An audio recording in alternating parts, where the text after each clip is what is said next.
Welcome to 908 ENT, the podcast. I'm your host, Sal Liberato. We're here to help you take another step towards success. Now let's get ready to learn the basics from the best. What's going on, everyone? Thank you for tuning back into another episode. Our guest today is Hunter McHugh. Hunter, thanks for coming on today. Of course. I appreciate you having me, brother. You got it. Hunter is the president of the McHugh Insurance Group. They are a locally owned independent agency that serves the tri-state area. They offer all different types of solutions covering commercial lines, personal lines, and life insurance. But this is all public info. Anybody can Google you, Google the group. What would you really like our listeners to know about you? Sure. So, for me, insurance is one of those things that doesn't really stick out. It was never the sexy career or anything like that. And I try to, not that I necessarily try and change the stigma around the industry or what it is that I do, but at the end of the day, what my job looks like is I get to know people, business owners, families, things like that, and get to become part of their life and their community.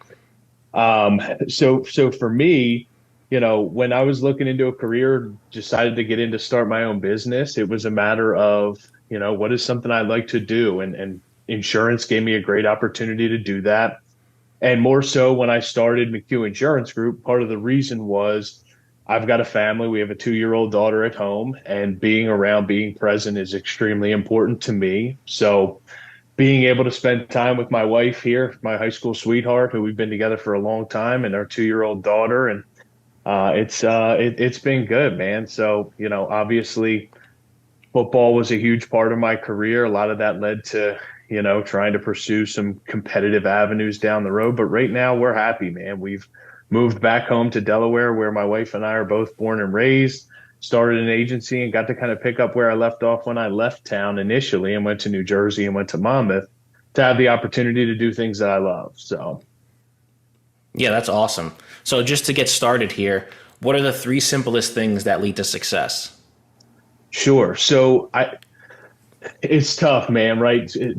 Trying to put together a solution to figuring out how a simple way to find success isn't possible, right? I mean, we could list off 10, 15, 100 different things that lead to it.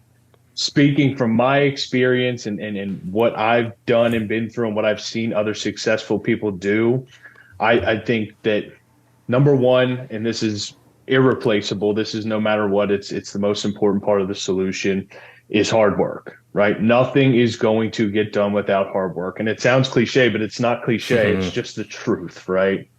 So when you think about somebody who wants to be successful, somebody who's goal-oriented, has big dreams, if they're not willing to put the work in, it's not going to happen. Okay. On top of that, I would say, for me at least, a huge part of it has been support, right? When people are trying to chase their dreams, they want to get into certain things, they want to be successful. If they don't have the right team around them, it's going to be damn near impossible, right? And for me, I'm somebody, I don't have a huge circle, right? For me, it's my family, my 2 older brothers, my parents, my in-laws, my wife, my immediate family. Without that support, without those people to give you a kick in the ass, or without having those people to remind you why you're going through the shit every single day to get to where you want to be, it's extremely impossible to find success. And then the last piece, I think, honestly, man, you gotta be a little batshit crazy. You gotta have a little bit of, I guess you would just call it no quit in you, right? Anybody you talk to who's gotten to that kind of level of success, along that entire journey for them, they have been told and had people laugh and say, I don't know why you're doing this. You're crazy for going through this. Yeah. In yours or my situation, why would you leave a cushy job to start from scratch and start your own business, right? And why would you get told no 9 out of 10 times? But if you have that I don't have any quit in me, you've got that faith that what you're going to, ultimate goal is going to be, then at the end of the day, that's going to help get you there. You put those 3 things together, I think that's a pretty good formula. Yeah, 100%. I like the last one, because the no quit, I mean, it takes no skill. It takes really nothing. Like, you can just start that from a young age, just kind of instilled in you. Right. And, It's something I see a lot now, especially with younger generations coming up. But if you find somebody, if you are somebody who has the ability to go through a lot of, a lot of adversity and get through tough times, obstacles, whatever it may be, then you've got a leg up because there's so many people out there who, at the sight of the first challenge, want to duck out and do something easier. So, Hmm. to me, I think that just, hey, I'm not going to stop until I get what I want. There's no quit in me. That's how you get to where you want to be. Yeah, 100%. So, I mean, you touched on it a little bit, but can you share a moment or experience that really inspired you to pursue your career? Sure. So it's interesting. I mentioned, right, insurance isn't sexy at all. So there was never a time growing up where I said, I got to be the insurance guy, right?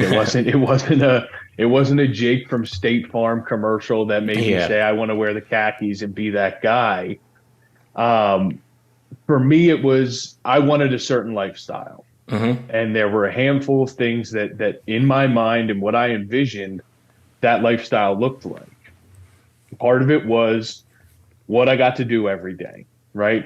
For me, I couldn't be a desk jockey. I needed to get out and talk to people and constantly have goals put in front of me that are difficult to achieve so that I could stay motivated. I Hmm. also wanted to have the opportunity, and this is huge for me, to determine my own outcome, meaning I didn't want to be confined to a salary. And for some people, that's great. But for me, I wanted to say, okay, if depending on how much work I'm willing to put in each year, here's how much work I'm willing to do for it, right? And it's not going to be constricted by anything. Hmm. And so when you kind of put those together, the insurance career that I ended up in right out of college gave me the opportunity to do that. I created my own schedule. I Hmm. had the ability to go out and earn whatever I wanted to earn. And so that was a big part of how I ended up in insurance, and I gave it a shot. I realized I loved what that day to day looked like, and then moved down the road a little bit. I always going into college, I wanted to be an entrepreneur. I wanted to start my own business, Hmm. but that takes two things. It takes an idea and it takes money, and I didn't have either of those, right? Yeah. So fortunately, I was given the experience in the insurance industry to be able to say, okay, this is something I like to do. I had been able to put myself in a position where I could go out and start my own business. And look, I had a really good job where I was at. I was extremely comfortable. I enjoyed what I was doing. Um, but from growing up, there's a lot of experiences. I think a lot of people have this where I didn't grow up in a family that had it like that, right? I went to Hmm. college as a walk on. I had a lot of college student debt, didn't have a ton of money growing up. And there are plenty of people who had much worse off than I did, but that's been a huge motivator, just knowing what those experiences were like growing up and being in early childhood to say, okay, I need to create some sort of financial freedom for myself and for my family Hmm. so that I don't have to continue to go through it, so that my family doesn't have to go through the things that I remember from growing up. Hmm. So a lot of that leads into just saying, hey, by being a business owner, I can control my destiny and where I'm going to end up on the back end of things. And I get to pick what I'm going to do every day. So Yeah. it's been great. Yeah. I mean, that's definitely a great motivator too, though, just to kind of try to flip the script and, give your child something different. That's awesome. For sure. And I think a lot of people try to do that, right? But it's scary, right? It's easy to Hmm. go and clock in, clock out, but it can be scary. It's, the first year in business was concerning, right? Making sure we're going Yeah. to pay the bills and that Yeah. it's going to work out. But once you get through that and realize, okay, this is trending in the right direction, I am doing the right thing here. Yeah. 100%. So, can you share a valuable lesson you've learned from, whether that was kind of transitioning and, building the group or just even, back to the football days? The football days for sure. I mean, some of the biggest lessons in my life that still apply today that I have to think back to stem from football. And now you got to remember, I played high school football in Delaware. There are maybe 20 teams in the state here that are actually relevant. And I know New Jersey and others, New Jersey, Pennsylvania, Maryland, that DMV are all huge football areas. Hmm. And so in high school, big fish, small pond. Yep. And then college is rolling around. I don't have a single Division I scholarship offer. But at the time, my mentality was I need to go somewhere, I'm going to have the opportunity to earn a full scholarship, or it's not going to work out, right? Mm-hmm. So going from that big fish, small pond to Monmouth, even just call it what it is, one of your smaller FCS schools at the time I was there. Now, shoot, a couple championships in the bag and Mm-hmm. whatever it may be, but and then realizing, okay, I'm not playing with the boys anymore. Like Yeah. at the end of the day, this is a grown man's game. And when I got there as a preferred walk on, nobody was looking at me, nobody was paying attention to me. And that's funny. One of the things I remember the most at the end of freshman year spring ball. That year I had torn my meniscus, had Mm-hmm. surgery, end of spring ball. I remember my own line coach saying, "I don't ever seeing you play it down here for us." And at the time, I was like, "Man, this is coming from the guy who's putting pen to paper, who's deciding who's on that depth chart." Mm-hmm. And for me, that went into that summer, I was like, I think I'm going to transfer. I'll go to Westchester. I'll go to one of the D2 schools that had interest in me, and I'll try and get back on the field that way. And ultimately, I never did. And so I think the lesson really ended up being, because long story short, fast forward through my sophomore year, coming out of spring ball sophomore year, I was competing for a starting spot Mm-hmm. going into junior year, and ended up being a 2-year starter. Yep. And it is for me, that lesson is what can happen, kind of what we talked about, when you don't give up on something. I mean, I'm telling you, every semester I thought, okay, I'm transferring out of here. And at the time, transfer portal wasn't a thing. I would have to sit out a year or Yeah. whatever. And so for me, it was, okay, if you stick this out, here's what can happen. You got to earn that spot. It's not going to happen overnight. But it was a real kick in the ass for me, coming from a place where it was kind of handed to me. I was the guy from Mm-hmm. freshman year on in high school. But undoubtedly, one of the most valuable lessons to know, hey, if you don't give up on something, that it is worth the work you put in down the road. Yeah. And it goes right back to your 3 points, the no quit. Right, exactly. And that's what it Yeah. is. No, that's great. So, do you have like a favorite quote, motto, mantra, like anything like you use personally or that you use like within the group? So growing up, I in high school, right, I was a big motivational guy, right? Any Mm-hmm. video, any book, any movie you could get, I was glued to it. And a lot of that stuff to me nowadays, right, with social media, it seems so cliche anymore. Mm-hmm. But one of the things that I do, it's kind of an inner dialogue that I have with myself, is when just going throughout life, right? Whether it's making decisions, deciding to do something different or do something that may be a little risky, is asking myself why not, right? Mm-hmm. And the thought process behind that for me is, if you say, okay, I'm going to go start a business, and if I sit down and I list all the reasons why, right, I can come up with a million different reasons. They're all going to sound great to me, right? And that's exciting. But in the back of my head, subconsciously, I'm going to be saying to myself, okay, well, it's going to be difficult. What if it doesn't work out? You might not pay the bills. So Mm-hmm. for me, I get in front of that. I a huge Jocko Willing fan, his extreme discipline, right? Mm-hmm. Extreme ownership, all that stuff, trying to hold myself accountable. So the idea for me is, okay, if I'm asking myself why not before anything, Mm-hmm. right? And okay, same example. I'm going to start a business. Why wouldn't I? And Mm-hmm. then I start to list out the things. It might not work out. It's going to be difficult, long hours, stressful. I'm listing out and holding myself accountable to all the excuses I know I'd come up with along the way, Mm-hmm. right? So, and for me, whatever it is internally, I know those are all excuses, and a lot of them are bullshit, right? A Mm-hmm. lot of them is just me being scared, or Yep. being worried that it might not work out, by asking myself, okay, why wouldn't I do this? And if I can't come up with a good reason, right, then at the end of the day, it's something worth pursuing, pulling the trigger for. I know the why. Mm-hmm. But when I start to dig into why not, if I can't come up with something, for me at least, internally, that is a huge, reminder of, hey, you got to take chances. If one of those reasons doesn't have to do with your health or your long-term well-being or my family, then at the end of the day, I'm just trying to find things that are going to be an excuse down the road. And if I can get those out of the way initially, I'll know that I should have expected them down the road. Yeah. And then it kind of goes to like relating it to football, like when coaches are like, oh, why not us?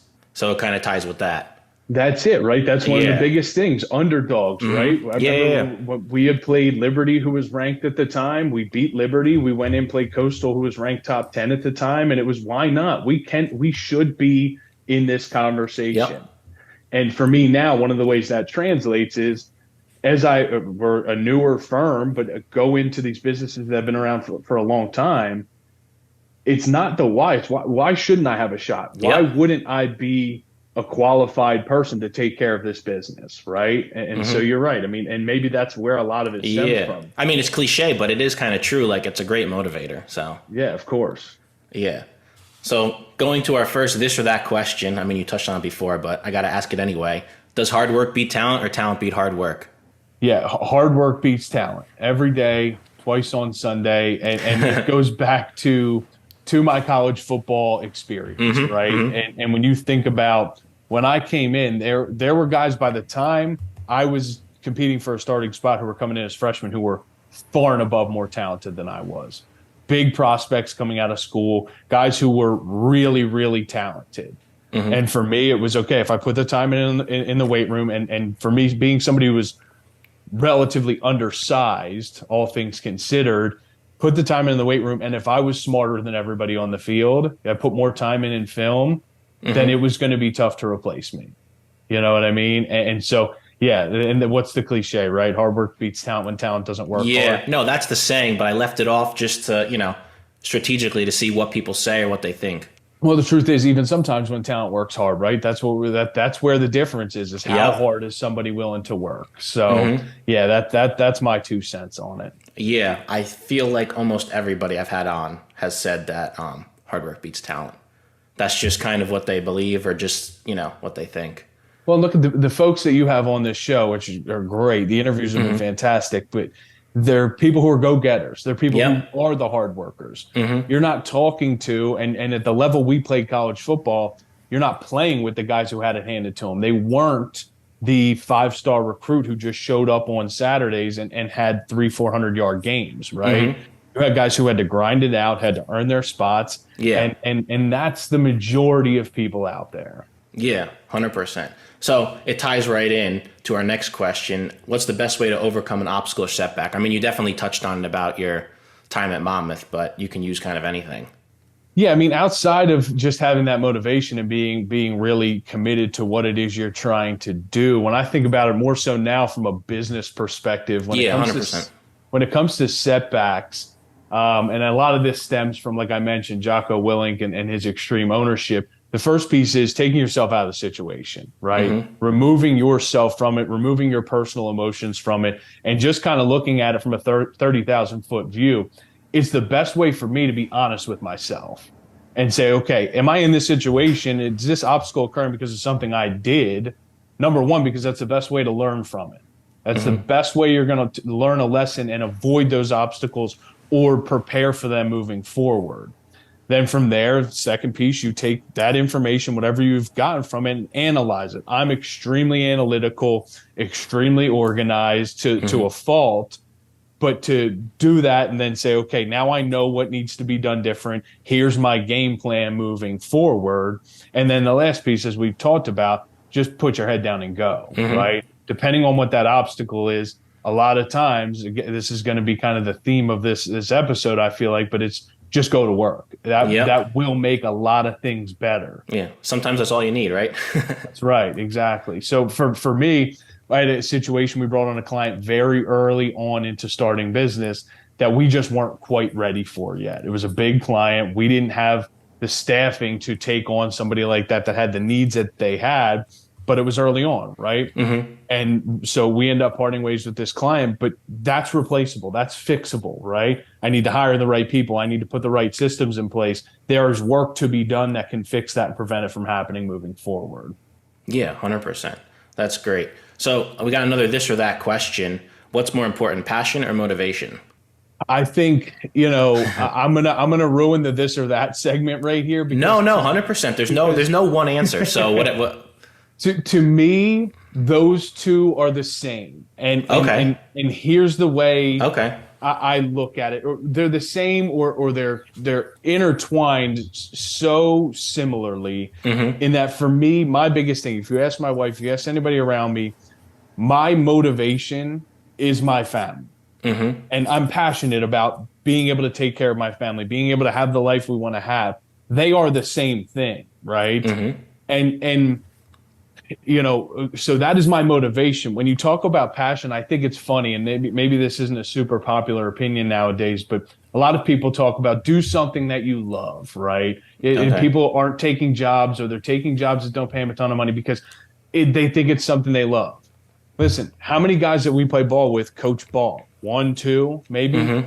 How many of us would love to be doing nothing but coaching ball? Yeah. All of us, right? There's no better, right? You just watch film, go to games, rah. That's what we all want. And if that's what we're all passionate about. It's how we got to where we're at. It's what motivated us. But nowadays, passion is, okay, what's something you're really passionate about? And I think that for me, it's, okay, I'm not passionate.